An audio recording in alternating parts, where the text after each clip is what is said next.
Welcome back to the Enfield Talking newspaper. Now we return to local news with Janet. A fish and chip restaurant is celebrating being named London's Newcomer of the Year. Fish and Chips at London Road, Enfield, which opened its doors in November 2011, was runner-up in the Best Newcomer category at the National Fish and Chip Awards. To celebrate their success, owners John and Dawn are offering half-price cod and chips at their restaurant in London Road, Enfield, next Sunday, Monday and Tuesday. Following the awards ceremony at the Lancaster Hotel in London, Dawn says, "We feel very proud of it. It's lovely for the whole team. Obviously it's great for me and John, but it's brilliant for the waiting staff, the people who work behind the takeaway counter. They all work so hard for it."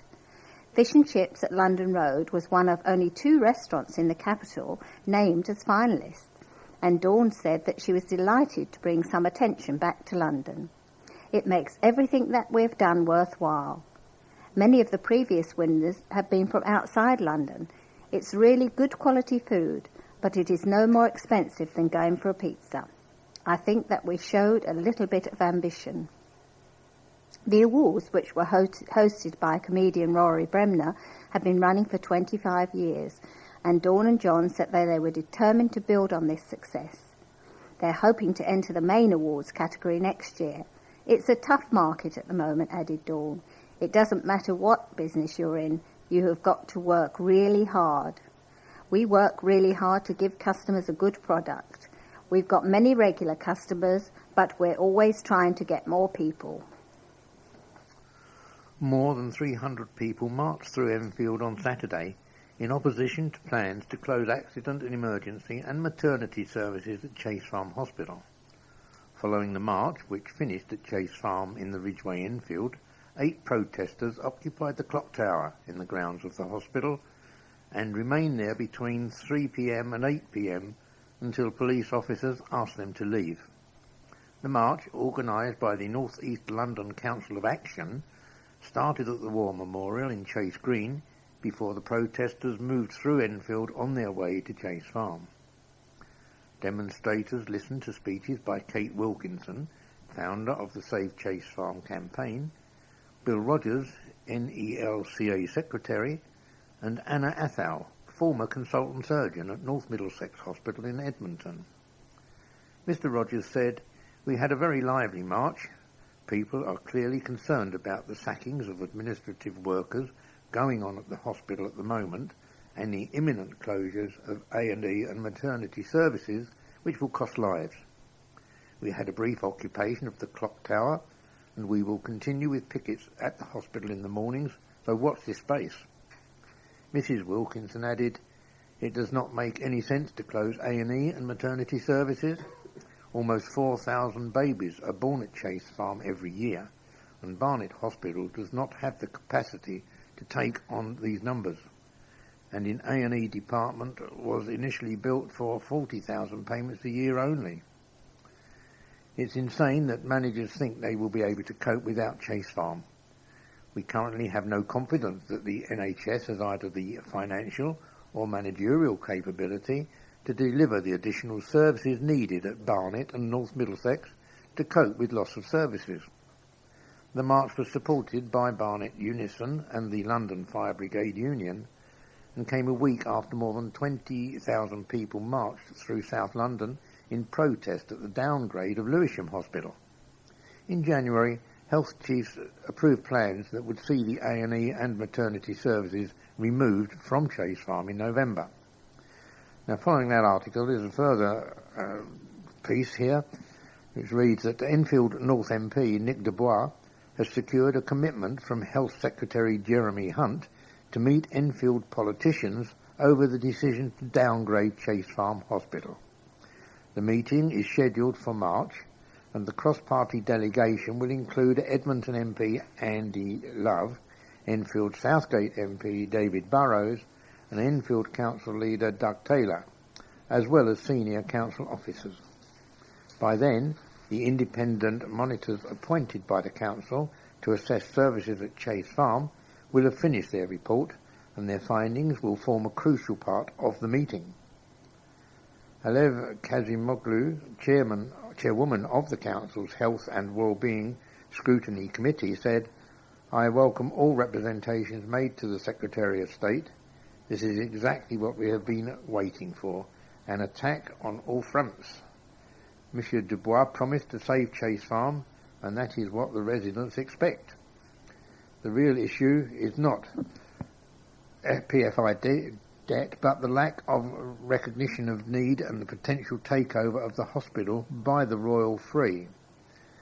Government cuts to NHS funding are making it difficult for some hospitals to meet their PFI commitments.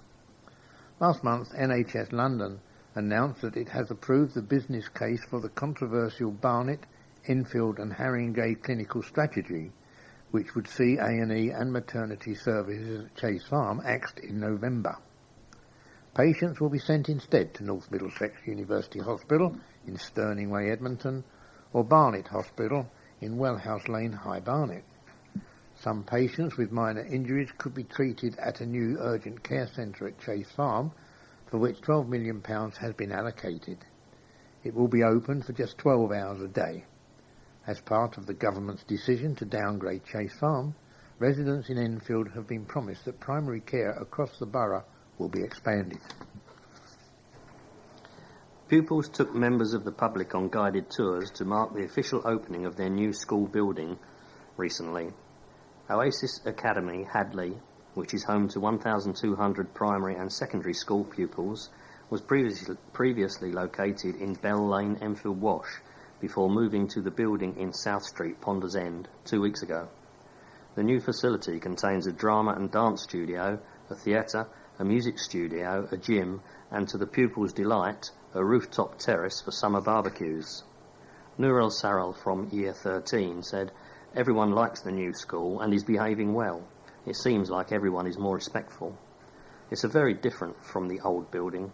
We have breakout spaces with new computers where we can do our homework as well. I really like that." Oasis Hadley is an all-through school which specialises in maths with information and communications technology and music. A reception class for primary school children was opened in 2010 and a nursery is expected to open this spring.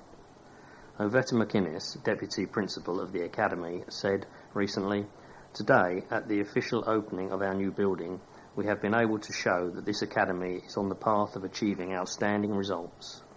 We are delighted with our new building, and we have settled in very well over the last 2 weeks. Our move has meant that we are working more effectively, and students are very positive about the resources they now have access to." Aoife Orhan, Enfield Council's Cabinet Member for Children and Young People, told the Enfield Advertiser, "What I like about the school is that it is a modern architectural development with lots of natural light, high ceilings and big windows looking out into the community. The kids who attend get a sense of the community that they are part of. I do want the government to recognise that local authorities need more financial ability to develop the same facilities at every school in Enfield." The Academy is sponsored by Oasis Community Learning, a Christian charity that delivers educational, healthcare and housing projects in the UK and abroad. Oasis runs another academy in Kinetic Crescent, Enfield Lock, and said it was aiming to open a third in Edmonton in September 2014. A new pop-up shop selling gifts and homewares is hitting Enfield and Southgate. The shop, which opened in a vacant store in Chaseside, Enfield, is being run by Nikki Killeen. But Nikki of Graham Road, Enfield, will be packing up her stock and moving next week to Vic Smith's Beds in Dennis Parade, Southgate, where she'll be selling her products from the sales room for 2 weeks. The feedback has been absolutely fantastic, and people have said they were disappointed when they found out I was only there for a short time. According to Mum of 3, her pop-up shop offers a little extra for the casual browser. "I also have a playroom in the shop," she said. "I find that so many of my customers are mums with young family, it makes sense to do something to give the mothers a bit of a break as they have time to look round the shop." Nikki believes that pop-up shops are the ideal solution for boosting town centres in difficult economic times, and says the council should be encouraging people to take on short-term leases. "There are so many empty shops," she added. "I really think it's tragic when you see an empty shop front. The council could really boost how people feel about their town centres by making it easier to do something like this. A Conservative councillor made a dramatic exit from a residents' forum, claiming the meeting had turned into a party political broadcast for the Labour Party. Henry Lamprecht, Tory councillor for Southgate Green Ward, stormed out of the Bowes Southgate Green and Palmer's Green area forum on Tuesday night last week, after slamming Labour councillors for ploughing ahead with the 24-item agenda. Mr Lamprecht told the Advertiser, "I walked out because in an area forum, the clue should be in the name, it is for the local residents. What has happened under this Labour council is it has become a purely party political exercise." The meeting was nothing more than a party political broadcast for the Labour Party. Mr Lamprecht said the long agenda covered issues that were not relevant to residents of his ward. They had a huge presentation about A&E services at Chase Farm. OK, it is an important issue. But Southgate residents do not use Chase Farm. They use the North Mid, he said. Councillor Lamprecht added that with items on the agenda including the council budget and air quality reports from the area, residents were walking out throughout the meeting, seemingly as disenchanted as he was.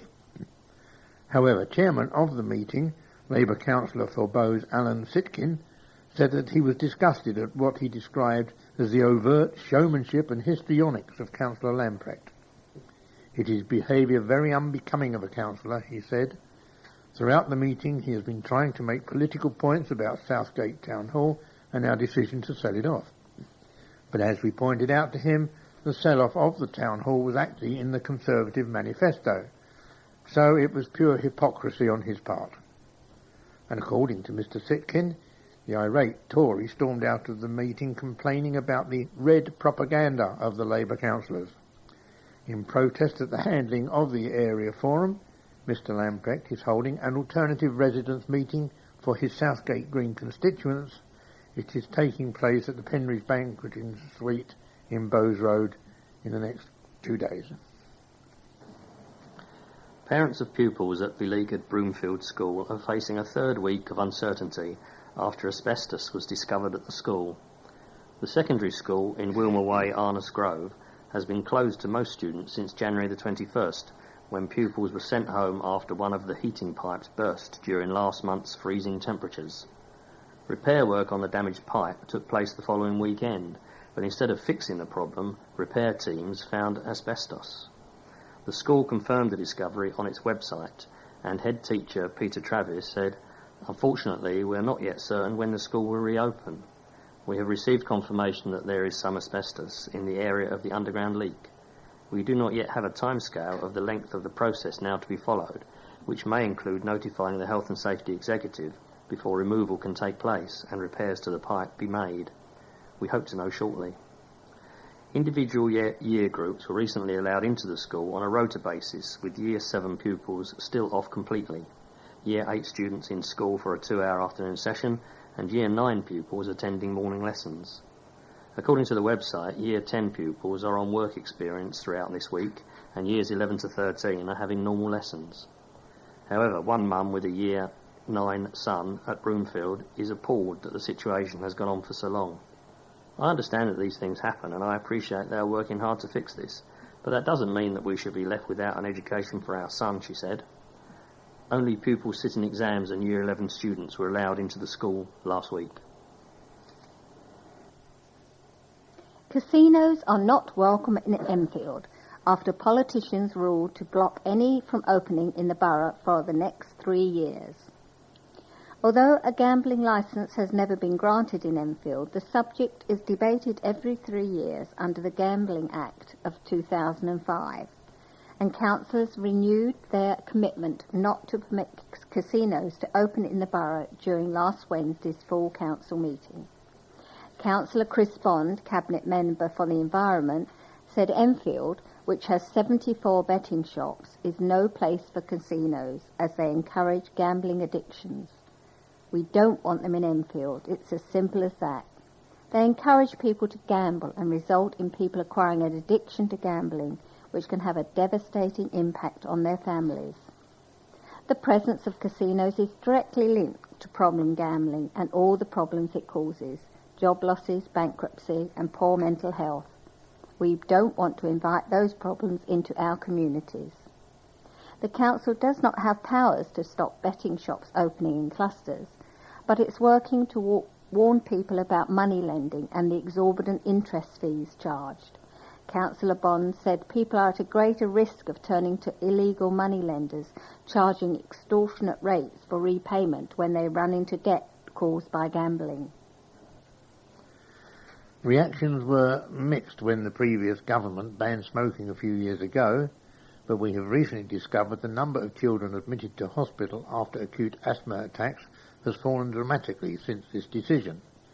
This is the opening paragraph of an article written in our local paper by Vicky Pite, who comments on environment matters. And she continues, "This further demonstrates the correlation between health and air pollution, in this case cigarette smoke, and the positive impact of smoke-free legislation.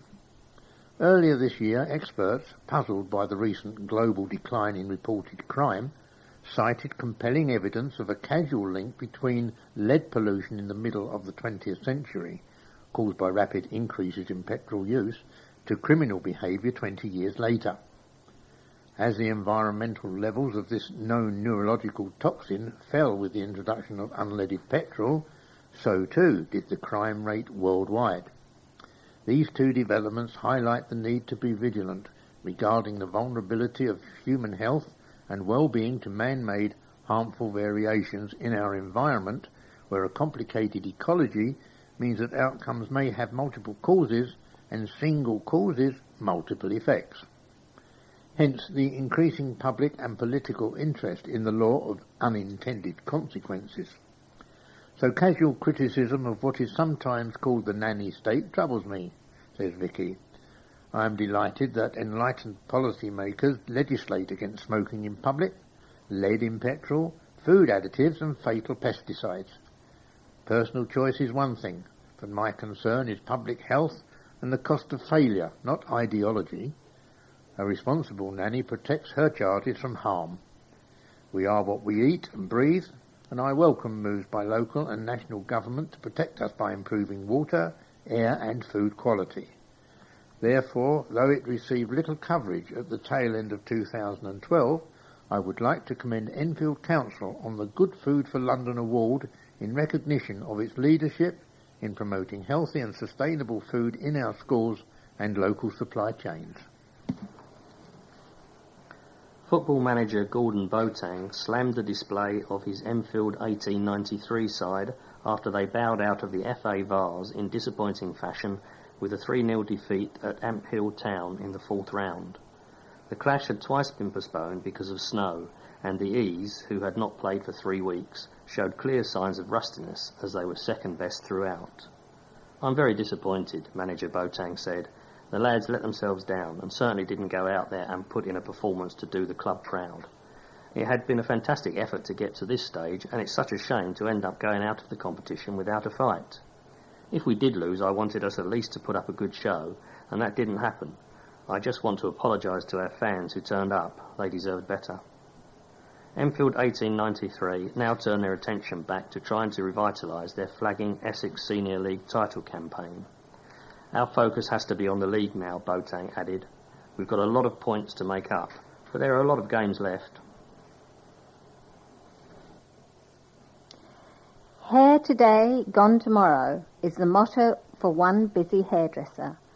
Mobile hairdresser Rebecca Ray is hoping to shave 50 people's heads in just 2 hours to raise money for mental health charity Mind.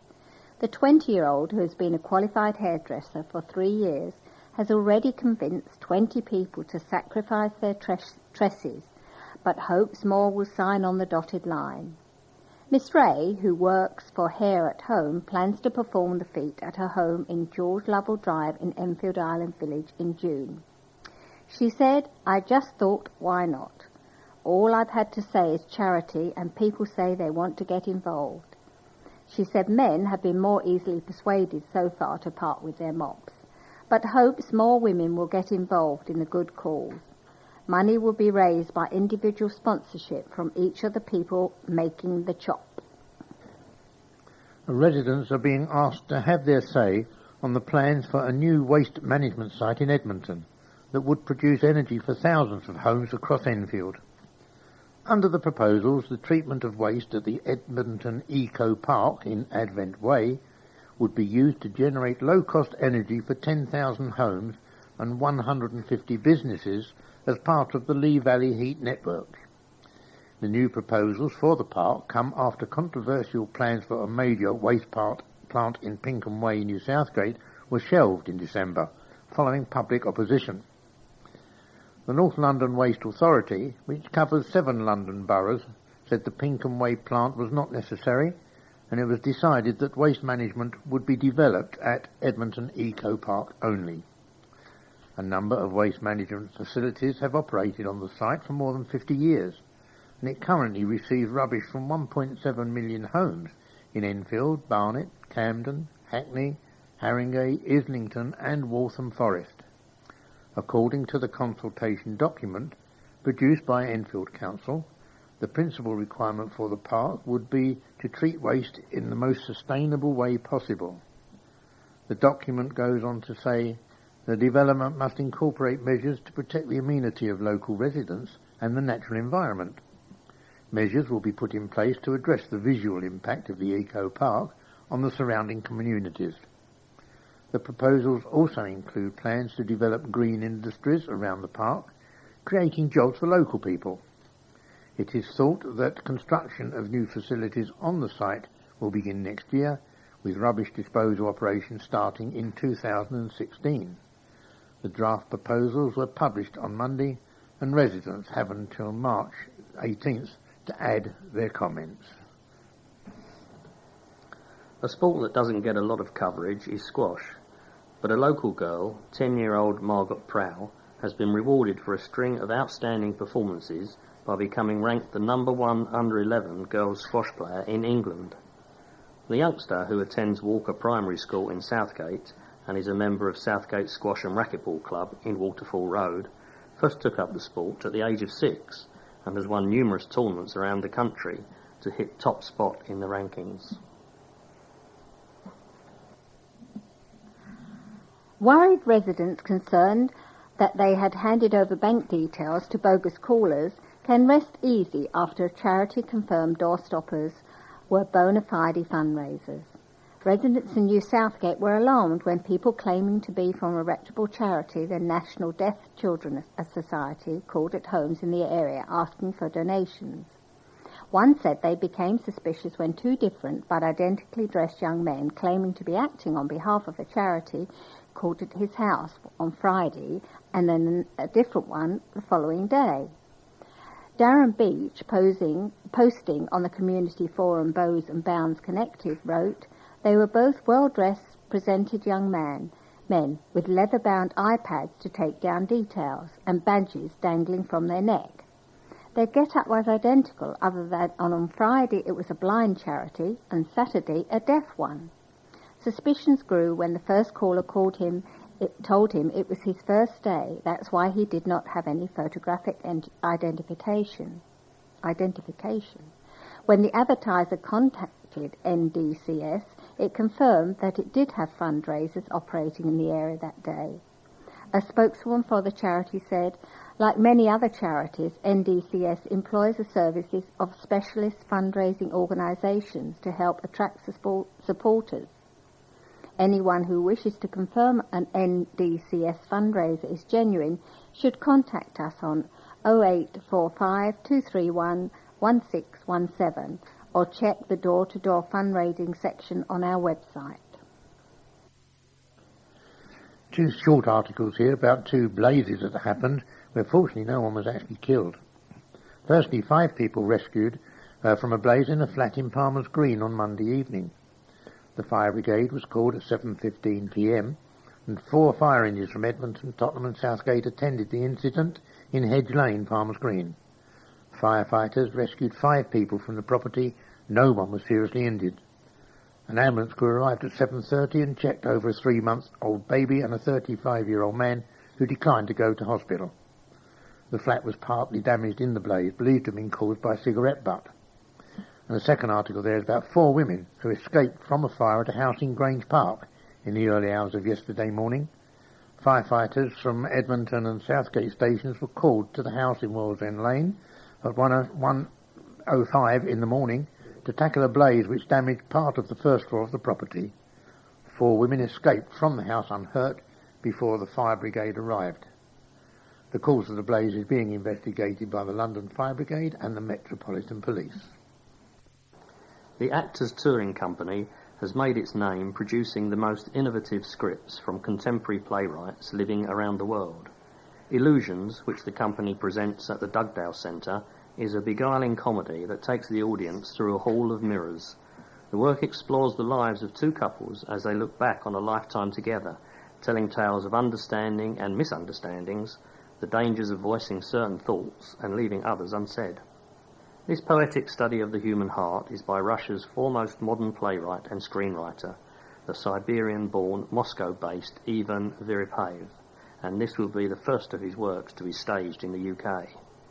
Illusions is at the Dugdale Centre on February the 14th at 8 p.m. Details on 020 8807 6680. That's 020 8807 6680. A man suspected of raping an 11-year-old girl on her way home from school has appeared in court. The teenager, who was remanded in custody, is likely to appear next at the Old Bailey or Snaresbrook Crown Court in London. The schoolgirl, who had just got off a bus on her way home from school, was walking in Galliard Road on November the 25th at approximately 5 p.m. when she was dragged into the pitch and putt area of Jubilee Park in Lower Edmonton and assaulted. The 18-year-old has been remanded in custody. He was charged on November the 29th with rape and attempted rape of a girl under 13. We've reached the end of our programme for this week. Thank you for listening. So from the team of Janet, John, Keith and Robin on the controls, it's goodbye. Bye. Please remember to turn over the address label in your postal packet, put the cassette into the packet and return it to us as soon as possible, in readiness for the next edition.